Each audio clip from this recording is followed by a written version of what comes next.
Hey guys, happy Friday. It is question time number 4. That is right. We have done 4. This is the 4th one. And the last and people one. are still watching it. Well, yeah, they're watching it on YouTube, not necessarily Facebook, but I'm going to talk about that a little bit later on down the line. Anyway, how are you today, Mark? How was your cough? Everyone seems to be concerned about the fact that you're slowly dying on camera. Are you okay today? Yeah, I'm okay. This is me unmedicated. All that's happened this morning, I've taken the dogs for a walk, and I've had like half of a coffee. Only half? So this is me. Mate. This is me completely unmedicated. If I had taken my cough syrup, which I probably should have done, I'm normally a lot better after that. I feel fine. It's all sort of well and good. It's just one of those lingering sort of coughs that never seems to go away. And this is literally the worst time in history to have a lingering cough. But no, I've been tested. It's not COVID. It's just man flu, and this is just the lingering after effects. Bless it. I like how this has become a section of the show. The weekly cough updates. Yeah, we need to come up with a little jingle. Yeah. Yeah. Anyway, Weekly, right. How's Mark? Are you ready for the questions, young Marky Mark? Come on then. All right. So the first question is from Adrian Terry on question time number 3 on Facebook, of all places. He says, Hi guys, I have a question. I dived with a dry suit for the first time this year, and I've had a question regarding fins. At the end of the dive, I needed a lot of help removing them as they were stuck on the boots. Do you think that straps? Do you think the straps were too tight, or was it just the type/style I have? And the style he has is the Mares Avanti Quattro Plus. Thanks. There's probably a few contributing factors. So when I started off sort of dry suit diving, it's very hard to get your your fin off at the end of the dive. So the first sort of factor is probably because you're using the same fins that you do whilst you're diving a wetsuit boot. Dry suit boots are a little bit bigger because you've got the under sock sort of inside it as well. So actually, you probably need to go up a size of fins. That's what I had to do. So now I've got my wetsuit fins, and now I've got my dry suit fins, which are to like one size larger. Another thing can be in that as you descend, especially if you have sort of spring or bungee heel straps, as you descend, of course, your dry suit starts to compress down, the airspace inside starts to shrink down, and then what that does is basically make your boot a little bit smaller, so your spring heel strap or a bungee heel strap naturally kind of sucks itself. It can fit a little bit further into the fin, and then as you start to ascend, it starts to expand again. It can't expand any further inside the actual foot pocket of your fin, which just makes it that much harder to get off. So it's probably just a matter you need to sort of invest in a second pair of fins, unfortunately, just because that's kind of how dry suit boots work. It's that's kind of it, I imagine. Okay. Go up a size. Go up a size, yeah, makes sense. Nice one. Hope that helps you out, Adrian. So the next question is from Nick LDN. I really want to say London, but it's not. Nick London. So he messaged us directly on Instagram. Now he's just didn't directly message us one question. There are several. I'm not going to have all of them today. I'm not going to do all of them today. So Nick, you're going to probably show, because he asked really good questions. So those are probably going to spread out over the couple of episodes of question time. But his first one, he asked about AI. So is AI worth it? Is AI DIR? Is AI worth it on doubles? Is AI frowned upon in the tech industry? Also known as a potential flappy snag hazard. And then he also puts a note, in all the cases of mechanical gauges, I'm still on the second HP port. So AI, what are your thoughts? Yeah, I mean, strictly, AI is wireless air integration, if you don't know what we're talking about. So Strictly, no, it's not really DIR because it's an extra, almost unnecessary failure point every time you put another O-ring, another seal that could fail.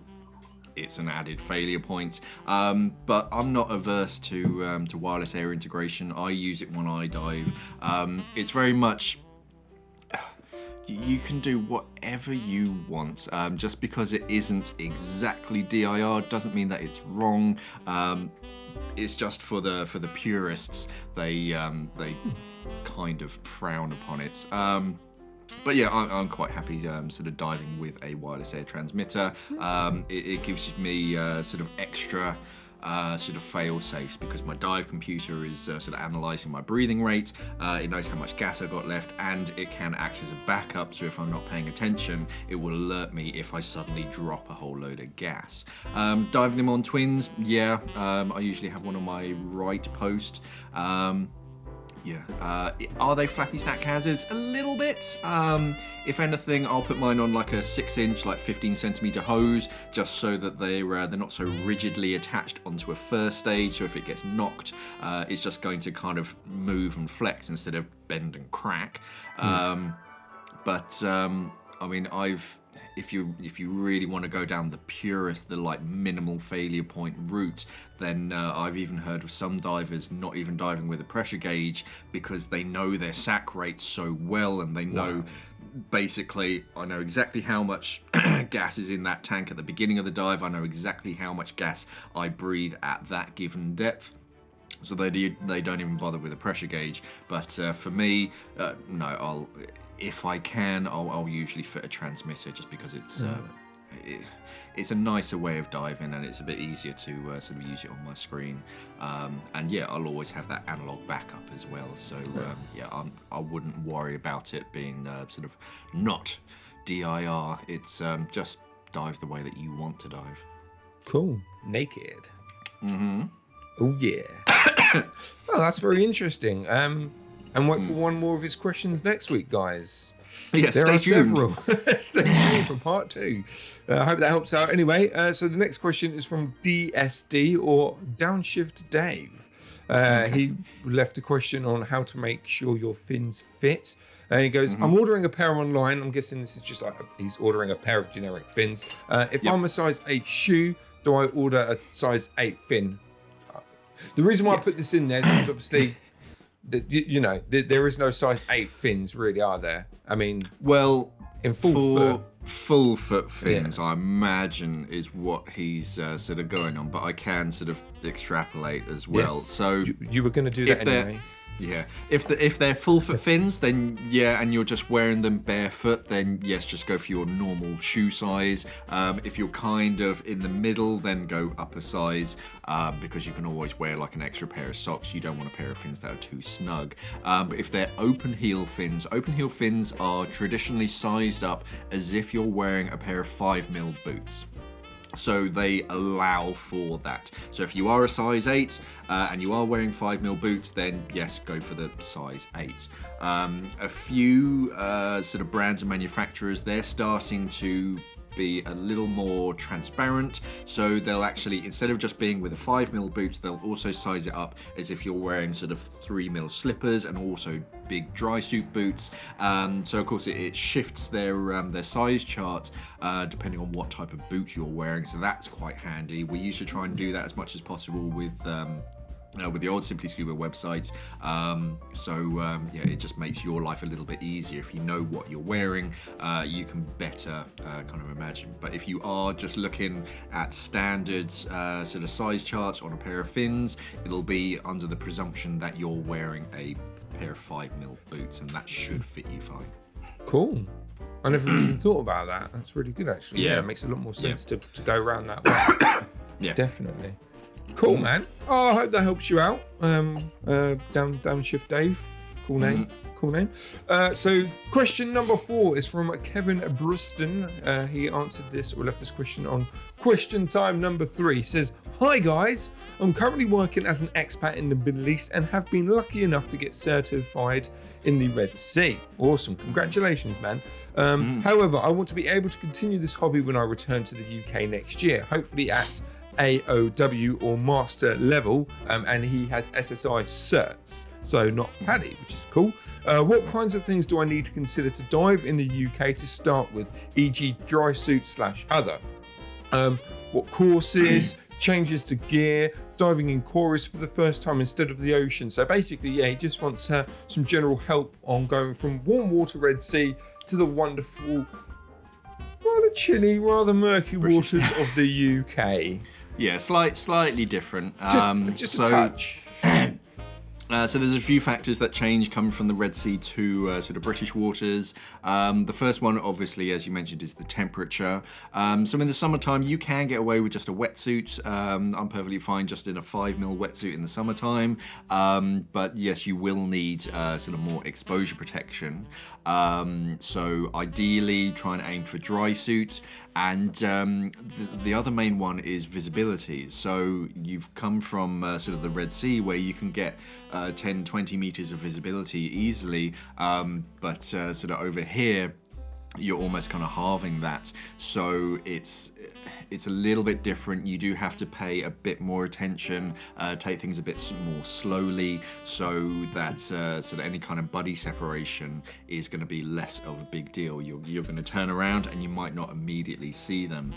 So one thing that I always like to do, I like to carry a pretty powerful torch with me, even during the daytime, because if you're shining a torch, even if you are separated to the point where you can't quite see one another, you can usually see a torch. That's one thing that I used to do as an instructor, because I used to lead the dive, so I'd be in the front and then everyone else would be following behind me, but of course, I'd have to keep turning around, making sure that they're still coming. So to make sure that they could see me, I would shine a torch behind me, so that they would have something to follow. So that's always a sort of handy tip for sort of diving in the UK. The torch is less about you and being able to see, and it is more about other people being able to see you. But yeah, definitely find yourself a good dive centre or a good sort of club, and yeah, sort of work your way into it. Start off in the quarries, because we have a lot of amazing quarries that have lots of interesting things to put in them, like double-decker buses and planes and cars and stuff. So stuff for us to actually look at. And then sort of move out into the open ocean, because the North Sea, the Channel, they're a little bit more sort of tricky than the Red Sea. A little bit tricky. A little bit more tricky. Yeah, you need to be able to sort of read the water, basically, and kind of get used to it, because it can be quite a sudden shift if you go from like crystal clear waters that's nice and calm out in the Red Sea to all of a sudden you're in a sort of a tidal area in the North Sea. Yeah, you need to sort of gradually sort of work your way up to it to make sure that you're comfortable and everything's fine. But yeah, have a chat with a local dive centre and just sort of get chummy with them, sort of join them. Yeah, different kind of chummy, and yeah, sort of ease your way into it. Do a course with them, and yeah, sort of work your way up, and that will build up your confidence, because when you're starting off sort of with an instructor, then they're sort of looking after a lot of things. You're building your confidence, and then after you've done your dry suit course or whatever, then you can sort of naturally progress onto sort of more sort of coastal diving. Awesome. Yeah. That's it, though. Yeah, I think, yeah, that's cool. Well, you're pretty good at giving a question and answers, Mark. Yeah. You're not bad. Considering you've only done a tri dive. Yeah, I don't know what the scuba even stands for. No, I'm not even going to attempt to come up with something for another. I taught you this years ago. I know what it is. Remember? I do. I just look. Leave me alone. I've got a newborn baby. Yeah, I'm tired, and I'm going to go and have a nap in a minute. This is why I like Q&As, because when you start talking about stuff, I just have a sleep. You just switch the brain off. Anyway, today's episode is sponsored by our Teespring store. Fantastic segue right there, Sean. So obviously it is Christmas time. You want to buy the scuba diver in your life, a lovely bit of merch, a lovely bit of a t-shirt, maybe a mask. You know, they want to tell people that they're a scuba diver, and our merch at the moment, we'll always let people know that they're a scuba diver. Obviously, it's a bit tricky at the moment for deliveries. You should be all right ordering stuff now if you want to get it before Christmas. It depends on when your area is. The reason why I say that is because they're very eco-friendly, aren't they, Mark? Teespring. So they don't print off a load of t-shirts. They don't get left in the warehouse. You know, basically you order it, you select the color, you select the design, you select what it goes on. Obviously from what we've told you, what the avenues you can go down with the designs, and then they basically print it there and then once that's done, then they ship it to you. So yeah, it's not like your Amazon order where you select it and then it comes the next day. It can take a week or two to get here, but it's all environmentally friendly. That means there is no or very less clothing waste, should we say, because we've done it before in the previous incarnation of Simply Scuba, and we've been left with extra smalls and triple XLs, and we're like, well, what do we do with them? So yeah, it's nice the fact that you can pick and choose what you want, what color you like, so it's almost customizable to what you're after. But anyway, I'm blabbering on here. It's t-shirts, stickers. If you're regular to the channel, you know the blurb. But the most important thing is obviously the discount code. So you go over to our Teesprings. Something would have popped up during this video, this little blurb here. There's a link in the description, and further than that, there's also a link pinned in the comments as well. But yeah, go over to there, go over to our Teespring store, fill up your basket so it's bursting at the seams, and then at checkout type in the promo code DailyDeco. That is DailyDeco, all one word, and you will receive 15% off of your total order. And also Teesprings at the moment, this isn't linked to us, I do believe they're giving free shipping over orders of $50. But again, it all depends on where you're ordering it from, so don't No promises. No promises, basically. Yeah, don't hold me on that one. If you're in the UK, you probably won't get that, but if you're in the US, you might. So it's just something for you to consider as well. So you get 15% off, and hopefully, if you've got enough, which you should have, hopefully thousands of pounds worth of our merch. Please, thank you. Of course, like everybody else. Yeah. You might get some, a free delivery. But yeah, order it now, and you should get some teas and stuff like that, hopefully before Christmas. If you're watching this after Christmas, tough, you won't get it. But also, this discount is up until the end of December. So the 31st of December is when it will shut down. And then, you won't be able to get your 15% off till the 2nd of December, where we're going to do 100%. I'm joking, we're not going to do that. You kidding? 100% off. We're going to owe Teesprings money. That's how it works. So anyway, you know the blurb by now. Go over there, Daily Deco, all one word, 15% off. Go save yourself some wonga, and also treat the scuba diver in your life with a kick-ass Christmas present. There we go. That's how you do that, Mark. That is professionalism right there. All right. We'll let the listeners vote. No. Do not do that. Do not do that. Right. So the next question is from one of our regulars, Scuba Steve and Underwater Rock Climbing. He actually left this comment on our old Deco Stop podcast where you and Greg spoke about Snuba. Oh, God, yeah. The reason why he put a comment on there is because I shared it on Friday as a Friday feature in our comment section, which if you haven't done that, do that. So don't, in your subscription feed, select video and community tab or posts, and then you'll get, basically, if you don't know, we're basically rechurning some of our older footage just to spark some interest. So there might have been a video that you might have missed.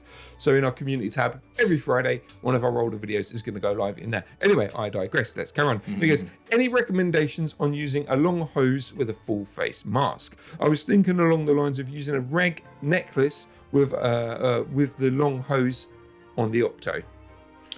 Yeah. Cool, Frank. That's great. Nice one. Yeah, that's a good setup. If you're diving a full face mask, traditionally your primary is on a long hose, because that's what you donate, because you know it's working. But you can't really donate a full face mask. Why not? Can you imagine? you've just run out of air. You've come up to your buddy, and they take off their full face mask. You have to take off your mask, so you're both blind. Neither Sounds of you perfect. can breathe, and to be able to get air, you have to put the mask back on and purge it. First time I did that, it's because the second stage is on a full face mask. They're fairly powerful, but it is really like 10 bar of pressure is coming through to it. So as soon as you press that purge button, it just pushes the whole mask off of your face. Wow. And then all the air just disappears. So so yeah, you're not going to be buddy breathing with a full face mask. So yes, you would have your Octo on a long hose just so that you can donate it. The only thing is working out hose routing, because you traditionally put your Octo or your alternate, on first, and then you put your primary or your long hose over the top. If you have a full face mask, your hose is going to be routing out, and then you'd have to put your long hose over the top of it. So you'd have a hose kind of coming over your ear, which would be a little bit weird. The only way around that would be to have a kind of a swivel joint on your full face mask. So yeah, it would be a good way to sort of have an Octo. It's good to have a longer hose, so you have more distance between yourself and the victim. Victim. And technical term before they become a that's probably your best method. Some kind of swivel or a 90-degree sort of joint, so your primary hose can route a bit closer to your neck, and then your Octo can go over the top of it. It does mean that you're a little bit more sort of complicated and kind of awkward, but it can be done. You just got to sort of play about with your hose routing, so it's a little bit neater. Cool. Sounds like fun. Yeah. Let us know, mate, when you do it. Let us know how it goes. Send us some pictures, Scuba Steve.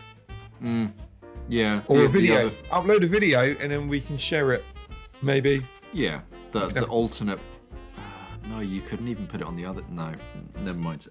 Just be conscious of your hose routing and how things are overlapping, because you'll probably end up with a lot of hose over your right-hand shoulder, which is a bit weird.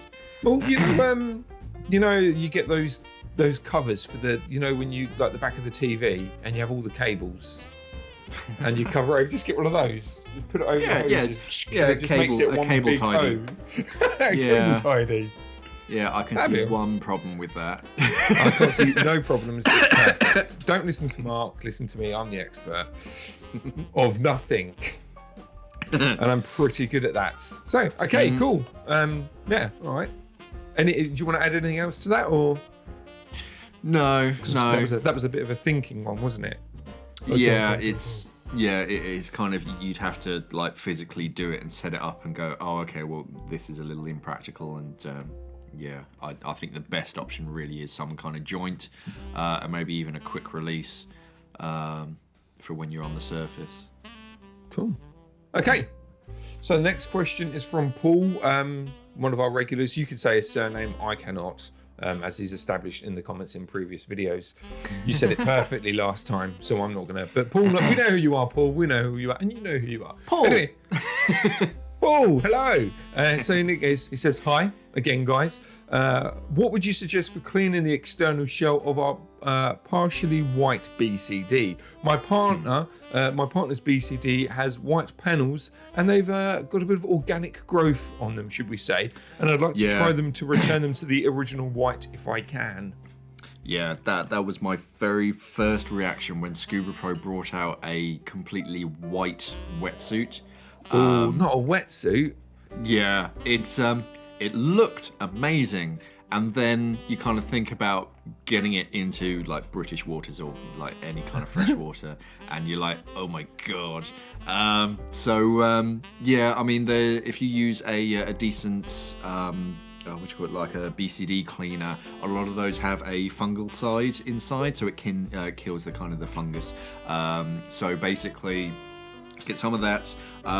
You can water it down, or you can just use it neat, and then kind of scrub that into the sort of white, because all it is basically nylon cordura, so it's just a sort of a mesh fabric. So give that a good scrub with a brush to really get the fungal side in. Leave it for a little sort of moment, and then use some fairly high pressure water to kind of wash it out and really kind of penetrate into the fabric. Yeah. That's why a lot of our gear is black, because it's everything. Yeah, it probably has got sort of stuff sort of growing inside of it, but you won't really notice it. Yeah, you don't tend to see too many whites. I imagine it's Mara's BCD because they traditionally have sort of a white flash. But yeah, just give it a good wash, sort of nice hot sort of soapy water, some kind of fungal side that sort of kills it. And then a good scrub with a stiff brush, and that should sort of start to shake things up. What about, I've got two options. One's completely nonsense and a joke, but the first one, which I'm going to mention, yes. What about like that Vanish Oxy stuff? Because that's not going to harm the material, surely, but it would lift. Yeah, For you just got to whites. be careful of like how it might affect the sort of the plastic parts and the Oh, that's seals true. of the Yeah, of the 'cause obviously it's BCD. used to t-shirts rather than. Yeah, I don't know if it would. I'm not an expert in these. Well, you heard it subjects. first. He's not an expert. Yeah, He said it. but yeah, I mean, a lot of the sort of the BCD cleaners and the fungal sides, they're obviously BC safe. Yeah. So Okay.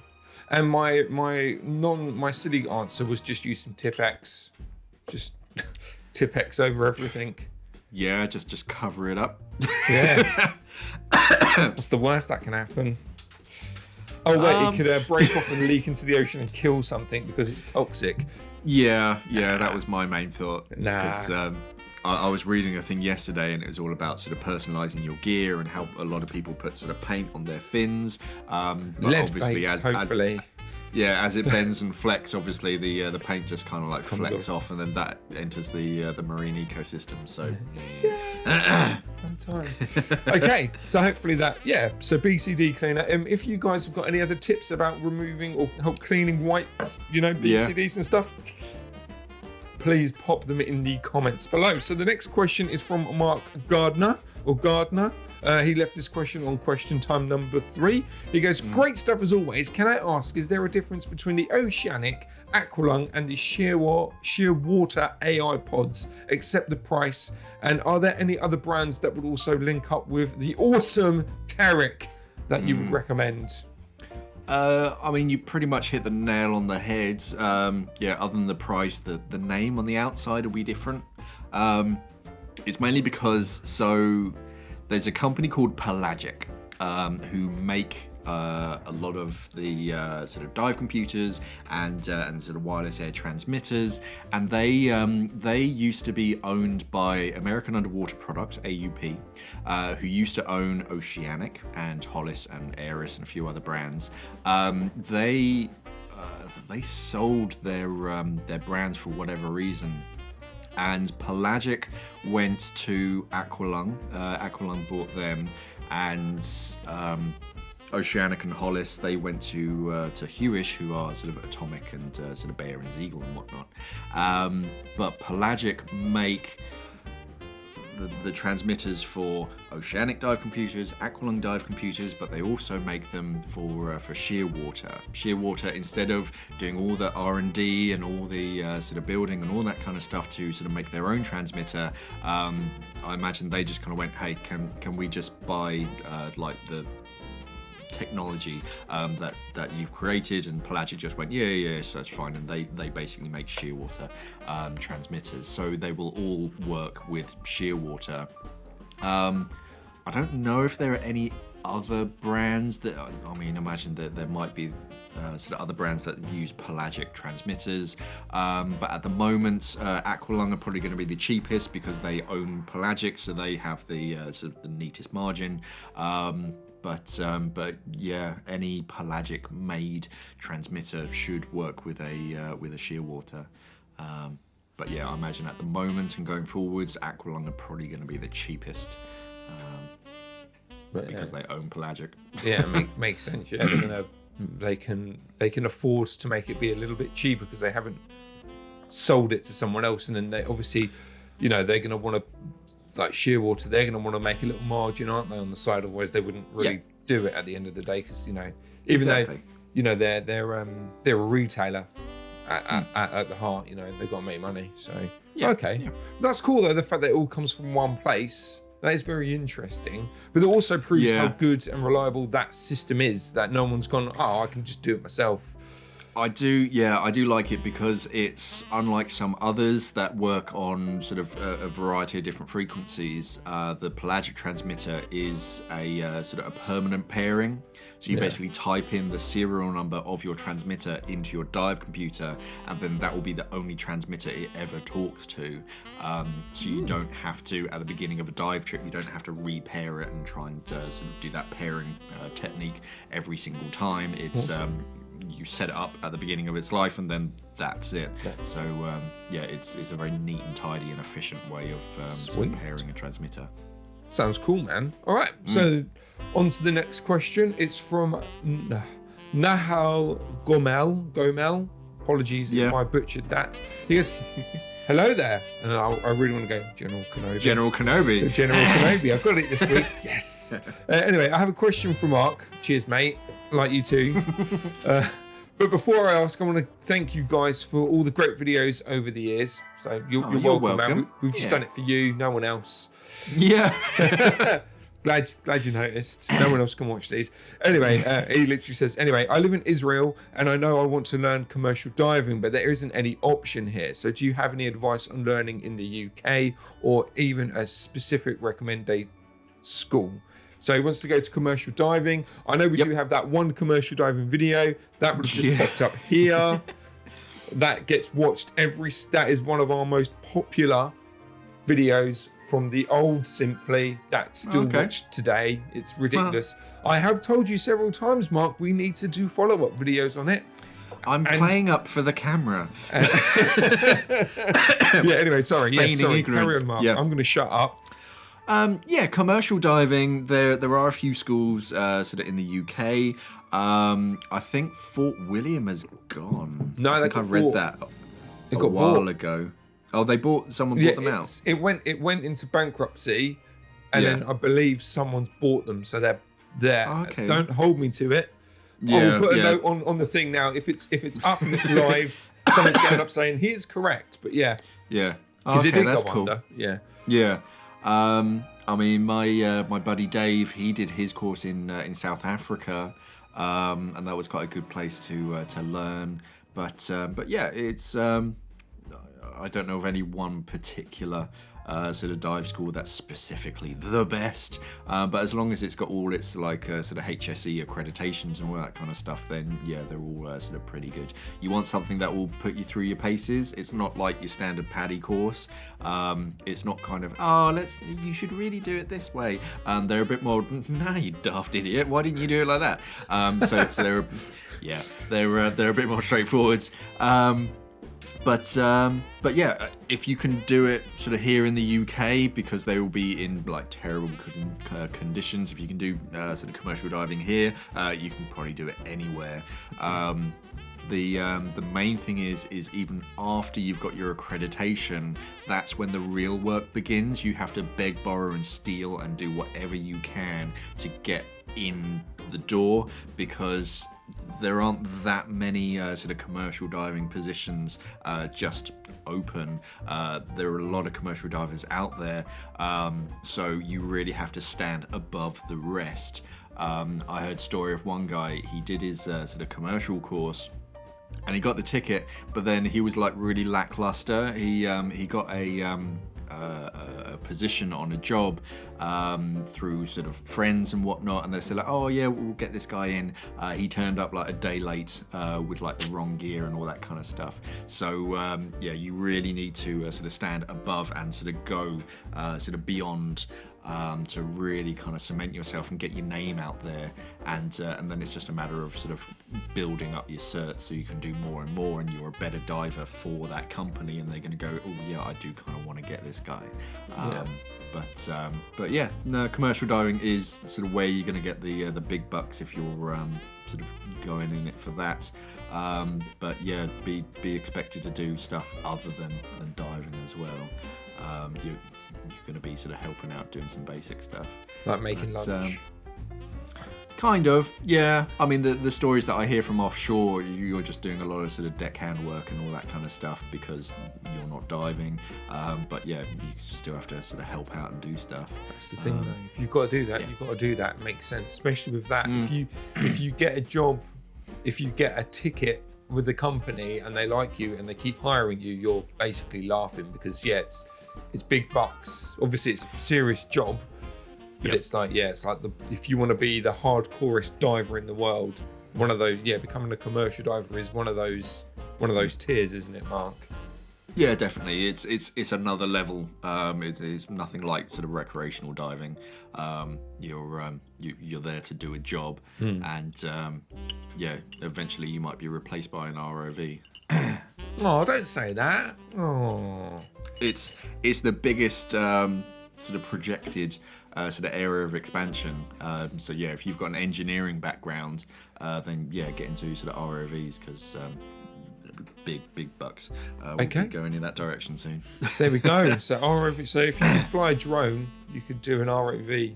If you could do video games, bit more. No, you don't. If you could play GTA,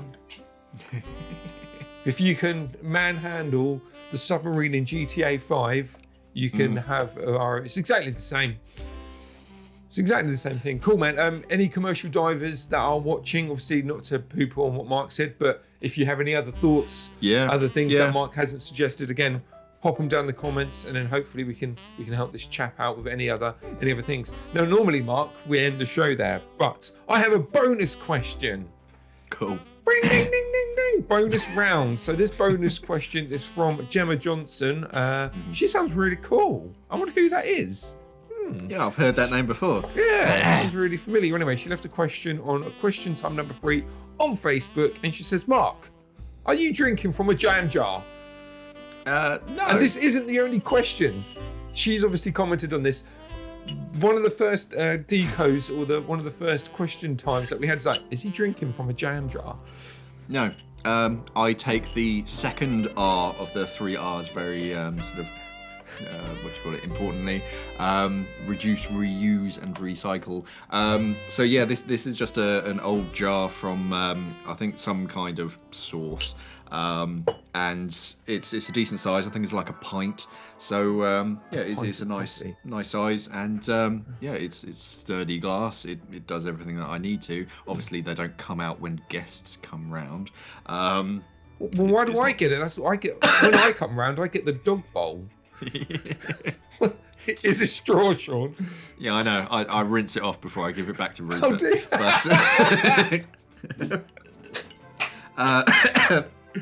But yeah, I have a few of these. Instead of putting them in the recycling, I was like, well, actually, instead of investing in sort of more glass, I might as well just use that. I'm fairly humble. It does the job. Congratulations. And, yeah, that's it. Instead of putting it back into the system, keep it yourself. Does the job. I hope that answers your question, Gemma Johnson. Yes, that's one thing that a lot of people don't actually know, is that your normal sort of glasses, that sort of drinking glasses that you buy from the store, if you break them, a lot of the time that glass can't go into the recycling. You're kidding me. I shove mine. I always put mine in the recycling. Yeah, you have to double check first. A lot of the times, the glass that they use, it can't be recycled, so you do have to be quite careful. That's stupid. Well, they say that about Domino's packages, don't they? You can't recycle them because of the grease. I still stick it in there. I'm a rebel, mate. Yeah, you have to check your local sort of council. I think ours do, because I was quite surprised. They give us a recycling bag for every week, and on the outside it says what you can put in it, and it actually has a statement saying, oh, actually no, it's fine. So I was like, oh, okay. I guess they probably just clean them out. That's all they've got to do is soak it, so then hopefully some of the whatever the grease is in the.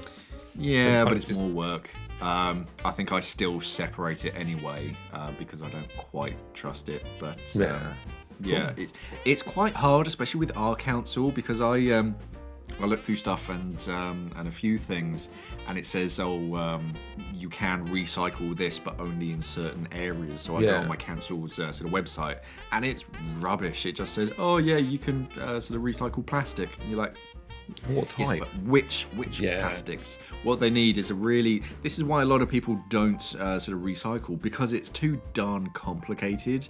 And my other half, she's more of the matter of, I'll just put it in the recycling and then they can sort it out. But a lot of the time, if they come across something that doesn't contain, or does contain something that can't be recycled, they just reject the entire thing, sort of section. So you do have to be quite careful.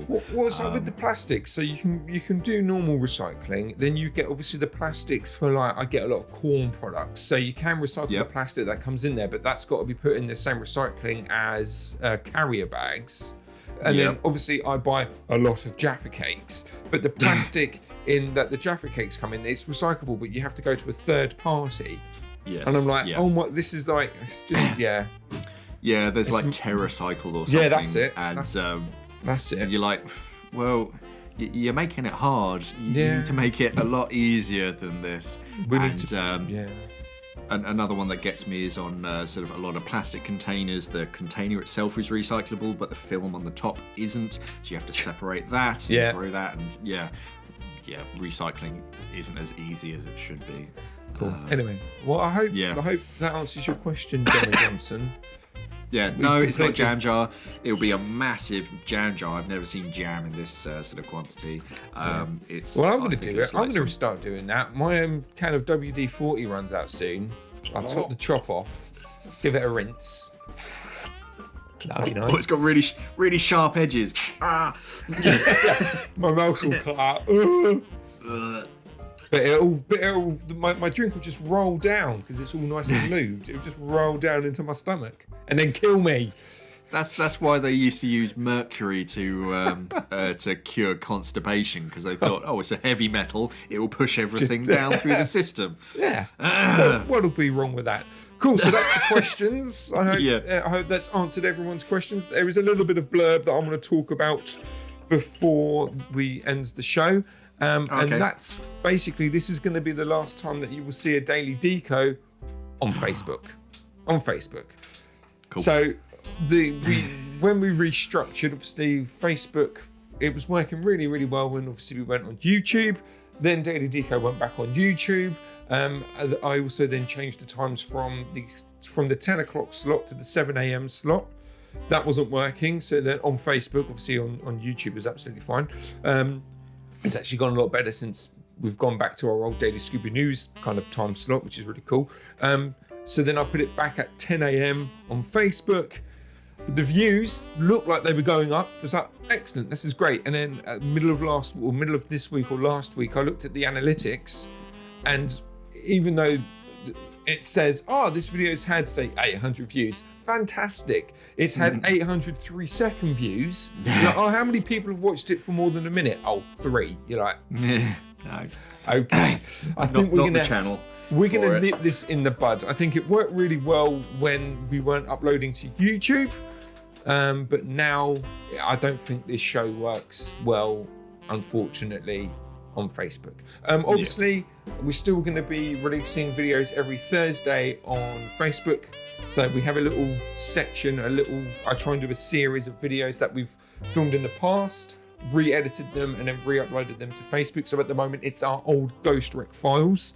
So they're coming up. I think there's another 2 or 3 episodes of them left to go live on the channel, but they go live every Thursday at 8 p.m. So there are videos going live on Facebook. It's just that, this daily Deco, just not that it's not worth it, but it's not worth my time re-editing and re-rendering because I don't upload the same video. So the video that goes up on YouTube I don't then just put that up on Facebook because it wouldn't work properly, because the two systems have two different ways of rendering the files to make it quicker and easier and more reliable on the Facebook server, basically. So I have to re-edit and re-render and re-export the video. But obviously these Q&As, they are slightly different. So if you are watching this on Facebook, comment on Facebook that you want to keep the Q&As, because I don't mind uploading the Q&As because they're helpful, they're useful, but I'm only going to do it if it gets interaction. So if you're watching this on Facebook right now, please leave a comment saying, please keep the Q&As on there. If I get a load of them, then I'm going to do it. If I get maybe 1 or 2 comments, I'm probably not going to do that either. Don't worry, the 10 a.m. slot that these videos normally go live on Facebook, it's going to get replaced with something else. So a blog, some news stories, something that will actually work on Facebook. But yeah, so it's sadly going to be no more daily deco. So this is going to be the last daily deco that you see on Facebook. But yeah, if you like the Q&As, if there's interest there, yeah, I will continue uploading this daily deco Q&A. I'll probably rename it something else anyway on Facebook. Yeah, just to generate Q&A. But yeah, let us know in the comments on Facebook. Don't bother commenting about Facebook on YouTube. I will ignore those comments because it's not about YouTube, it's about Facebook. So this is, yeah, for once I'm alienating the YouTube side and I'm talking directly to the Facebook side. Yeah, YouTube's going to get it anyway because everything goes on YouTube. Yeah, everything goes on YouTube because people watch it on YouTube. So yeah, that's it. No more daily deco on Facebook. But if you want me to keep the Q&A, let me know in the comments and bombard the comments. If you don't bombard the comments on Facebook, you ain't getting this video. You ain't getting it. So anyway, that's it. So thank you very much. Hope those questions, I hope they answered the questions. Again, if you've got any questions, leave them. Quite a lot of people actually comment their questions now on this video, which is really, really good. But you can stick them on any video across YouTube. We'll pick it up in the comments tab, and then hopefully if we can answer it, if we want to answer it, or if we think it's as of interest for other people to know the answer, then obviously it will get put in this show. Again, you can directly message us on Instagram and on Facebook. Myself and Mark will pick them up. You will get an automated response at first because we get bombarded with questions on social every day, every minute of every day. But yeah, we do go through them. And again, well, as I said, like 2 or 3 of these questions today were actually direct messages, which is really, really cool. But yeah, just message us, and if we like the comment or if we think that the answer or the question is great to share with the rest of the world, we'll then put it on the show. Is there anything else that you want to add, Marky Mark? No, that's it. Any questions, any corrections if I said anything wrong, because that's not unheard of. Let us know down in the comments below. Cool. All right. Well, I'm going to do my sign off then. Stay classy, scuba divers.